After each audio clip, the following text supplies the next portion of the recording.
Nous avons monté un projet d'accueil d'une famille de réfugiés, c'était précisément ce que nous voulions faire, en nous inspirant de modèles existants d'autres paroisses qui avaient déjà une très bonne expérience, par exemple une paroisse de Sèvres et celle de Saint-Pierre-du-Gros-Caillou à Paris dans le 7e, qui nous ont aidés à structurer le projet, à imaginer toutes les dimensions à mettre en place et l'organisation aussi pratique, les ressources nécessaires, les compétences nécessaires pour conduire ce projet. Mettre en place le projet n'a pas été très compliqué.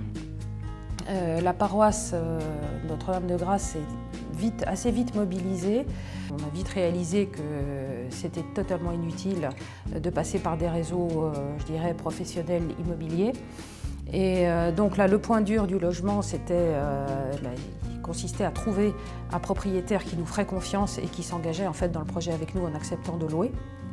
Maintenant, la difficulté, enfin qui n'est pas vraiment une difficulté, mais c'est en fait l'énergie à trouver en permanence pour relancer des appels aux dons, pour entretenir les bénévoles, les remplacer éventuellement dans leur service, parce que l'engagement initial a été vraiment relativement facile.